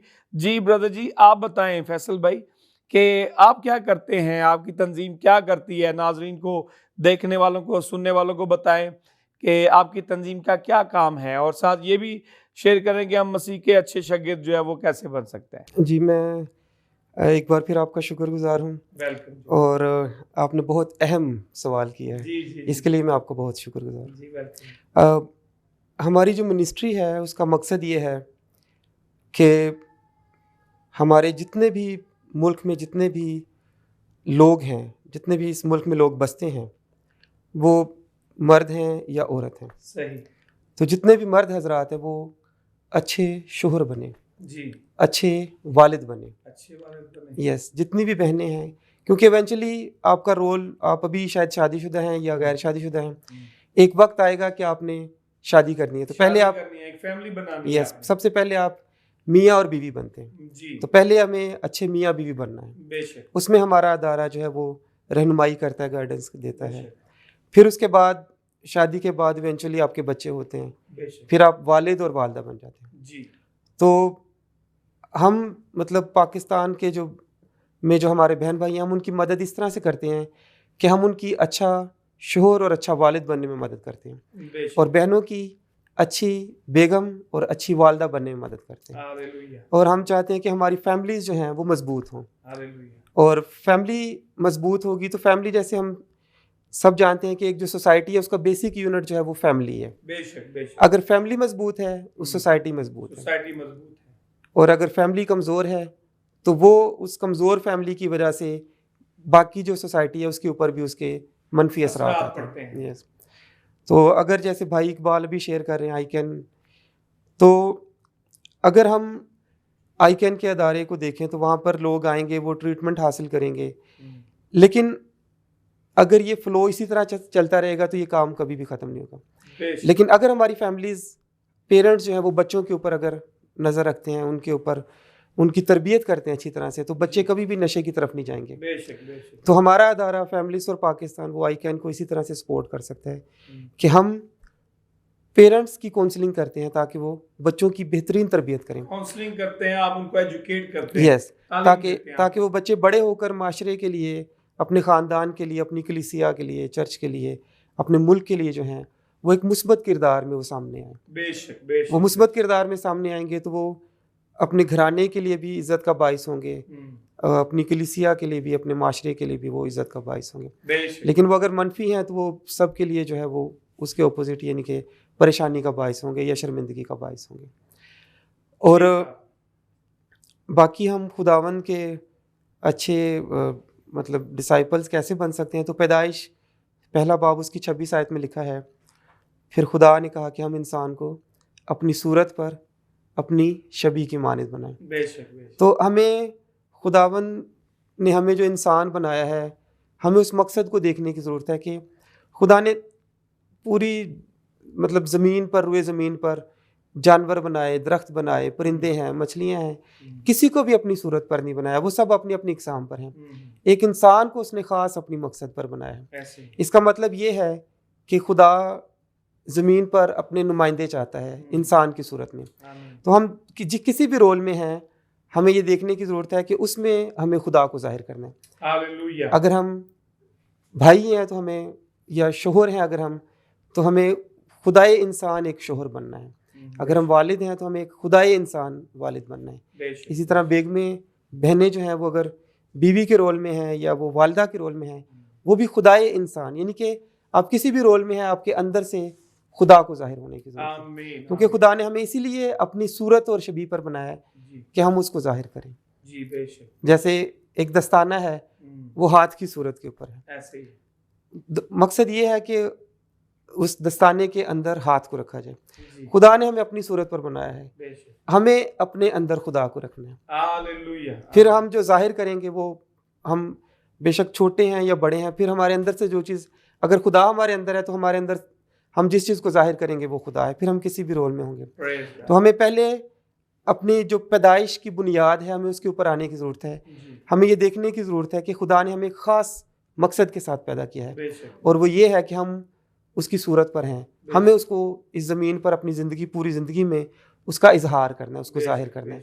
हमारे अंदर से खुदा जाहिर होना चाहिए। हालेलुया। इस तरह से हम अच्छे डिसाइपल्स, मसीह के बन अच्छे सकते डिसाइपल्स बन सकते हैं। Thank you so much Faisal भाई, बहुत बहुत शुक्रिया। बड़े अच्छे तरीके से आपने बयान किया। खुदावंद आपको बरकत दे। और जो काम आप कर रहे हैं, फैमिलीज़ की काउंसलिंग करते हैं, आप भाइयों की काउंसलिंग करते हैं, जो अच्छे शौहर और अच्छे बाप जो है वो बनने वाले होते हैं या होते हैं, तो आप उनकी काउंसलिंग करते हैं, माँओं की काउंसलिंग करते हैं, बीवियों की काउंसलिंग करते हैं। तो मैं समझता हूँ कि एक बहुत अच्छा मिशन है, और हमारी दुआ है कि खुदावंद कादिर मुतलिक आपकी मदद करे, वसाइल मुहैया करे, आसमान को खोले और आपको कसरत से इस्तेमाल करे अपने जलाल के लिए। क्योंकि अगर फैमिली मजबूत है तो ज़ाहिरी बात है हमारा मुआशरा मजबूत होगा, हमारी कम्युनिटी मजबूत होगी, हमारी कलीसिया चर्च जो है वो मजबूत होगा। तो ये बहुत ज़रूरी है। तो हम आपके लिए दुआ गो हैं। खुदावंद आपको बरकत दे। थैंक यू, बहुत शुक्रिया। हम दोबारा आपकी तरफ आएंगे। तो मैं चाहता हूँ फरजाना, आप दूसरे जो मेहमान हैं उनसे भी पूछें। जी ज़रूर, हम आगे बढ़ेंगे। जी पास्टर साहब, मैं चाहती हूँ कि आप हमारे साथ शेयर करें कि आप अपने अदारे के बारे में हमें बताएं, और साथ हमें बताएं कि मसीह के शागिर्द कैसे होने चाहिए। जी सिस्टर, अभी मैं जो काम कर रहा हूँ आईकैन में, वो आईकैन मोबिलाइजेशन का काम कर रहा हूँ कि लोगों को आईकैन के बारे में बता रहा हूँ। उसमें पास्टर ज़रात है और हमारे जो दूसरे लीडर्स हैं उनको बता रहा हूँ, और पास्टर को हम आईकैन में इनवाइट करते हैं, फिर उनके साथ ओरिएंटेशन मीटिंग करते हैं, और अगले दिनों में हम आईकैन के मीटिंग जो है ना वो पास्टर और उनके चर्चेज़ में कर रहे हैं। ठीक है, तो मेरा अभी फ़िलहाल ये रोल है।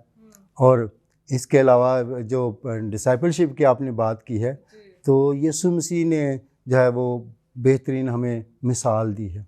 हम खुदावंद यीशु मसीह के अच्छे शागिर्द तभी बन सकते कि जब हम यीशु मसीह के नक्शे कदम पर चल सकते। ठीक है, कि जिस तरह यीशु मसीह ने इस दुनिया में आकर तो हलीम बनकर हमें दिखाया, आजिज़ बनकर दिखाया, और आखिर में उन्होंने मत्ती 28:19-20 में कहा है कि बस तुम जाकर सब कौमों को शागिर्द बनाओ और उनको खुदा बाप और बेटे रूल कुदस के नाम से बपतिस्मा दो। और फिर हम जो जितने चुनिंदा लोग हैं, हम में खुदावंद यीशु मसीह नज़र आए तो फिर हम यीशु मसीह के हकीकी शागिर्द बन सकते हैं। जी शुक्रिया, खुदावंद बरकत। जी बहुत शुक्रिया पास्टर साहब, खुदावंद आपके साथ हो। हम आगे बढ़ेंगे और हमारे साथ भाई हैं, मैं उनसे भी पूछना चाहूँ कि भाई आप जिस अदारे में काम कर रहे हैं हमें उसके बारे में बताएं कि आप उसमें क्या रोल प्ले कर रहे हैं, और हमें ये भी बताएं स्पेशली नौजवानों के लिए अगर आप कोई मैसेज देना चाहें कि जो मसीह में नए नौजवान आते हैं उनको किस तरह के मसीह के शागिर्द बनने। थैंक यू सर जी। मैंने फैमिलीज़ ऑफ पाकिस्तान को एज अ ज्वाइन किया था अकाउंट ऑफिसर, और इसमें जो है मैं हूँ मल्टीपल रोल परफॉर्म कर रहा हूँ। सोशल मीडिया पेजेस भी मैं देखता हूँ और एडमिनिस्ट्रेशन के भी जो भी हैं मामला वो भी सारे मैं ही देखता हूँ। तो दूसरा आपने सवाल किया था कि आप खुदावंद के अच्छे शागिर्द कैसे बन सकते हैं। तो इसके लिए नौजवानों के लिए मैं कहता हूँ कि ज़रूरी नहीं कि अगर आप पास्टर्स हैं या एल्डर हैं तो आप ही खुदावंद के शागिर्द बन सकते हैं। आप इसमें चर्च में कुछ और भी काम कर सकते हैं, जैसे आप कोई इंस्ट्रूमेंट प्ले कर सकते हैं, आप लोग पीछे जूतियाँ उतारते हैं आप उनको सेट कर सकते हैं, साउंड सिस्टम ऑपरेट कर सकते हैं। और आपने जो कुछ भी करना है आपने सच्चे दिल से करना है। अगर आप सच्चे दिल से करेंगे तो खुदावंद आपको इसी तरह बरकत देगा।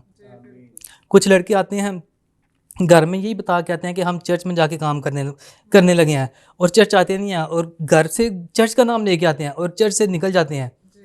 तो आप खुदावंद आपको इसी तरह ब्लेस करेगा कि आप जब चर्च आते हैं तो चर्च का ही काम करें चर्च आके। अच्छा सिस्टर जी, आपने जो दूसरी बात की है कि हम खुदावंद के अच्छे शागिर्द कैसे बन सकते हैं, तो मैं पास्टर साहब की बात से इत्फाक करता हूँ कि हमें अपनी ज़िंदगी में खुदावंद को रोल मॉडल रखना चाहिए। जब हम अपने ज़िंदगी में खुदावंद को रोल मॉडल रखते हैं तो हम अच्छे शागिर्द जो है ना खुदावंद के बन सकते हैं। जी थैंक यू भाई, खुदावंद आपको बरकत दे। जी नाज़रीन, हमने अपने मेहमानों से बातचीत की, हमने उनसे जाना कि मसीह के डिसाइपल किस तरह के होने चाहिए, और इसके साथ ही हम आगे बढ़ेंगे और बिशप साहब की तरफ चलेंगे।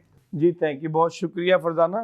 तो यकीनन आपने बड़ी बरकत पाई होगी। अब हम आखिरी हिस्से की तरफ चलते हैं, जो हमारे प्रोग्राम का आखिरी हिस्सा होता है, जिसमें हम खुदा के खादम से खुदा का कलाम सुनते हैं।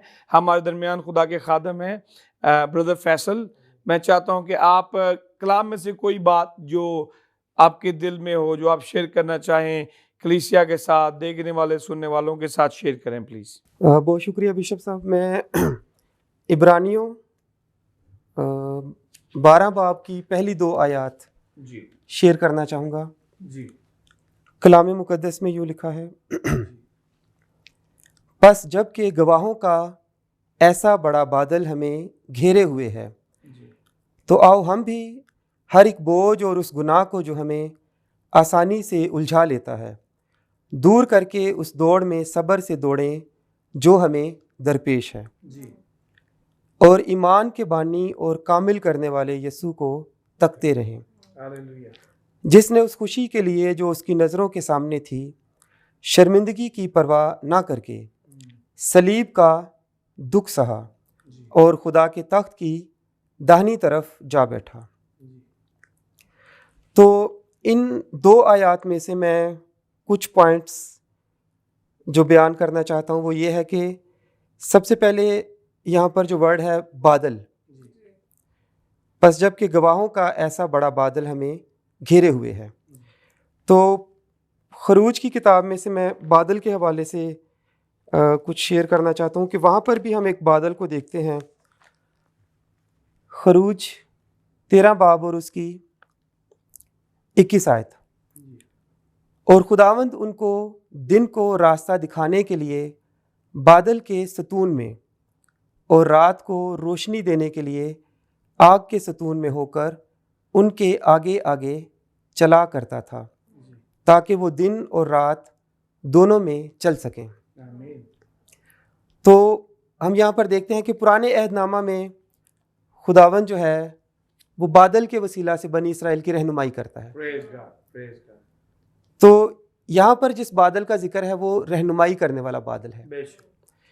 तो खुदावंद जो है वो बादल के ज़रिए से उस वक्त में बनी इसराइल की रहनुमाई करता था। असल में वो बादल में उनके आगे आगे चलता था।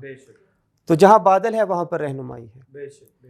तो अगर हम आज के अगर दौर के हिसाब से या आज की अगर हम बात करें तो आज बादल कौन है?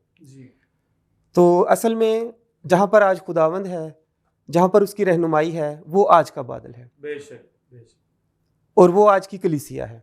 हालेलुया। और अगर हमें आज खुदावंद से रहनुमाई चाहिए तो हमें आज के बादल यानी कि कलीसिया में आने की ज़रूरत है। अगर हम कलीसिया में हैं तो हमारे पास खुदावंद की रहनुमाई है। हर एक शख्स जो खुदावंद का मुतलाशी है उसको आज कलीसिया में आने की ज़रूरत है, क्योंकि कलीसिया में खुदावंद की रहनुमाई है। कलीसिया में जो लोग खुदावंद से मोहब्बत करते हैं वो आज दूसरे बहन भाइयों के लिए बादल हैं। उनके वसीला से हम जो है खुदावंद तक या खुदावंद की रहनुमाई या खुदावंद क्या चाहता है वो हम सीख सकते हैं। और दूसरी बात ये है, इस पैगाम में इन आयात में बताई गई है कि हमें हर उस बोझ को और गुनाह को जो हमें आसानी से उलझा देता है, हमें उसको दूर करने की ज़रूरत है। तो अगर आप एक एथलीट को देखें तो जब वो दौड़ता है तो उसने ऐसे कपड़े भी, लिबास भी ऐसा पहना होता है जो हल्का फुल्का है। तो मकसद उसका क्या है कि वो आसानी से दौड़ सके। लेकिन अगर वो बोझ के साथ दौड़े, अगर वो 20 किलो का थैला लेकर दौड़े तो भी वो दौड़ सकता है, लेकिन वो ज़्यादा देर नहीं दौड़ सकेगा। तो असल में ये जो बोझ है, ये जो गुनाह है, इनका बोझ जो है वो हमें उतारने की ज़रूरत है। ये बोझ और गुनाह मुस्बत भी हैं और मनफी भी हैं। सबसे पहले तो ये, जब हम कोई शख्स जब गुनाह करता है तो वो खुदावंद के हजूर में आने से डरता है, कलीसिया में आने से डरता है। वो बोझ उसके लिए रुकावट बन जाते हैं, वो वज़न बन जाते हैं, वो उसकी खुदावंद से रफ़ाकत या जो है वो ख़त्म हो जाती है, ये उसका मुसलसल रेगुलर कलीसिया में आना जो है वो ख़त्म हो जाता है गुनाह की वजह से। तो हम सारे गुनाह शायद यकदम ख़त्म नहीं कर सकते, लेकिन हमें एक एक करके हर एक गुनाह, छोटे गुनाहों से शुरू करके हमें एक एक करके हर एक गुनाह को जो है वो दूर करना है। आमीन। और जो बोझ है वो ऐसे ही है जैसे कई दफ़ा लोग कलीसिया ज़िंदगी में हैं, लेकिन वो कलीसिया की अगर मीटिंग का वक्त अगर 10 बजे का है, लेकिन वो अगर 11 बजे आते हैं, तो ये एक किस्म का बोझ है। हमें इसको भी ख़त्म करने की ज़रूरत है। भाइयों के साथ अगर हम रफ़ाकत नहीं करते, कलीसिया में बहन भाइयों के साथ रफ़ाकत नहीं करते, ये भी एक किस्म का बोझ है। तो हमें गुनाहों को भी दूर करना है और हर एक बोझ जो हमें आसानी से उलझा देता है, हमें उसको दूर करना है। और फिर यहाँ पर बताया गया है कि ये इस दौड़ को सब्र से दौड़ना है।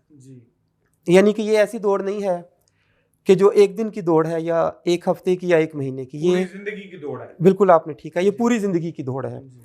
और भाई पौलुस जैसे इसमें कहता है कि आओ हम, यानी कि उसने ये नहीं कहा कि आप लोग या तुम लोग, वो खुद भी इस दौड़ में शामिल है। बेशक बेशक। और जिस रास्ते पर ये दौड़ दौड़नी है वो कौन सा है? खुदावंद यीशु मसीह ने कहा है कि राह और हक और ज़िंदगी मैं हूँ, यानी कि वो रास्ता वो है। इस रास्ते के ऊपर हमने ये दौड़ जो है सब्र से दौड़नी है। यस। तो असल में जब हम दौड़ में दौड़ते हैं तो हमें ऐसे दौड़ने की ज़रूरत है कि हम उसको जीत सकें। यस। हर एक मसीही जो है, मसीही ज़िंदगी असल में एक दौड़ है।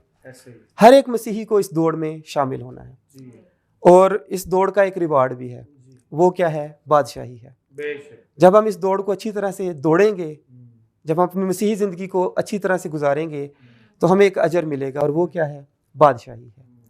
तो आज हमें यानी कि वो लोग बनना है जो कि आज के बादल हैं, रहनुमाई करने वाले लोग बनना है। हमें आज अपनी ज़िंदगी से मतलब ज़रूरी नहीं है कि सिर्फ कलाम सुनाने के वसीला से, क्योंकि कई दफ़ा कलाम तो आप उस वक्त शेयर करते हैं जब कोई आपसे सुनता है।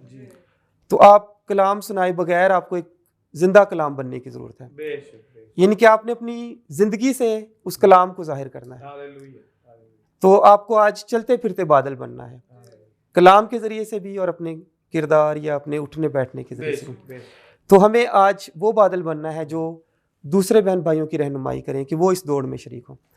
हम ये ना सोचें कि सिर्फ मैं इस दौड़ में दौड़ रहा हूँ तो ये काफ़ी है।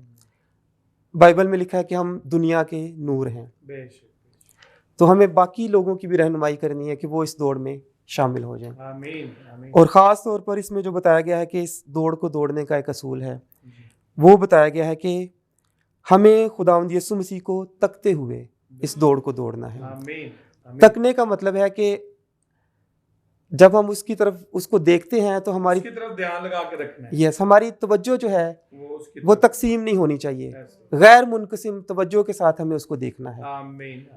और वो इस कायनात की सबसे बड़ी अट्रैक्शन है। जब हम उसको देखेंगे तो वो हमें अपनी तरफ खींच लेगा। असल में जिस चीज़ की तरफ जो चीज़ हम देखते हैं वो हमें अट्रैक्ट करती है अपनी तरफ। हम दुनिया को अगर देखते हैं, दुनिया हमें अपनी तरफ खींच लेती है। आप थोड़ी देर के लिए आप अगर कोशिश करें कि आपने सिर्फ 5 मिनट मोबाइल यूज़ करना है, लेकिन आप देखेंगे कि शायद अब आपको ऑलरेडी घंटा हो चुका है आप यूज़ कर रहे हैं। वो असल में उस चीज़ ने आपको अपनी तरफ खींच लिया है। तो हमें ये दौड़ जो है वो मसीह को देखते हुए दौड़ने की ज़रूरत है। जब हम मसीह को देखेंगे, इसका मतलब क्या है कि हमें, जैसे आप बात करें कि हमें फोकस्ड होना है। इस दौड़ को दौड़ने का असूल क्या है? ना सिर्फ सब्र से दौड़नी है, बल्कि मसीह को देखते हुए दौड़ना है। यस, भाई पौलुस इस दौड़ को दौड़ने वाला एक अच्छा नमूना है। हमें भी आज ऐसे दौड़ने वाले बनने की जरूरत है। मसीह को तकते हुए सब्र से इस दौड़ को दौड़ना है। ना सिर्फ खुद दौड़ना है, बल्कि रहनुमाई करने वाले, दौड़ने वाले बनना है। हम दूसरे बहन भाइयों की भी रहनुमाई करें कि वो भी इस दौड़ में शरीक हों। जितने लोग इस दौड़ को दौड़ते हैं, उनका एक रिवार्ड है, और वो क्या है? बादशाही है। तो खुदावंद हम सबको फजल दे कि हम इस कलाम के वसीला से ना सिर्फ खुद इस दौड़ को दौड़ें, बल्कि दूसरे जो बहन भाई हमारे कमज़ोर हैं, दुनिया में हैं, इधर उधर गुनाहों में हैं या किसी बोझ में हैं, हमें उनको आज़ाद करवाना है और हमें मसीह के तरफ उनको लेकर जाना। बेशक, थैंक यू, बहुत बहुत शुक्रिया ब्रदर जी, आपने बहुत अच्छी कलाम की बातें शेयर की। और आखिर में मैं चाहता हूँ कि आप भाइयों के लिए जो है वो दुआ की जाए, आपकी खिदमत के लिए, आपकी मिनिस्ट्री के लिए, आपकी फैमिलीज के लिए दुआ की जाए। आइए अपने सरों को झुकाते हैं और दुआ करते हैं। खुदावंद आसमानी बाप, हम तेरा शुक्र अदा करते हैं, तेरे नाम की तारीफ करते हैं। तू अजीम खुदा है, बैरबर का खालिक और मालिक है, अल्फा ओमेगा, अव्वल और आखिर, इब्तदा और इंतहा है। खुदावंद अपने भाइयों के लिए, तेरे बेटों के लिए, खादमों के लिए खुदावंद दुआ करता हूँ, तो इनके साथ हो। ए खुदावंद इनको कसरत से अपने जलाल के लिए इस्तेमाल कर। ए खुदावंद जिस भी मिनिस्ट्री में, जिस भी फील्ड में खुदावंद ये काम कर रहे हैं, खुदावंद ये तुझे सर्व कर रहे हैं, खुदा तो इनकी बड़ी मदद कर, रहनुमाई कर है खुदावंद खुदा, और आसमान के दरीचे खोल कर है खुदावंद, तमाम वसाइल मुहैया कर खुदावंद। इनकी मिनिस्ट्रियाँ खुदावंद, इनके बारे में हमने सुना है कि खुदावंद कम्युनिटी की बहाली के लिए, कम्युनिटी की तरक्की के लिए हैं। ऐ खुदावंद इनको इनकी हर जरूरत को पूरा करे खुदा। इनको तेरे लहू में छुपाते हैं खुदावंद, इनके खानदानों को भी तेरे लहू में छुपाते हैं खुदावंद। तेरा खादिम होने के नाते खुदावंद मिन्नत करता हूँ कि छू ले खुदावंद, बरकत दे, ब्लेस करे खुदावंद, यीशु के नाम में, आमीन आमीन। नाज़रीन, आपने यकीनन आज के प्रोग्राम से बरकत पाई होगी। थोड़ा सा लंबा प्रोग्राम हुआ है, लेकिन हमने बरकत पाई होगी इस प्रोग्राम से। तो यकीनन इस प्रोग्राम को हम जारी रखेंगे, और आप आने वाले दिनों में जो नए मेहमान हैं उनसे मुतारफ होंगे। हम अगली बार फिर एक नई एपिसोड के साथ और नए मेहमानों के पैनल के साथ आपके सामने हाजिर होंगे। सो देखते रहिए Good Shepherd television. God bless you all, आमीन।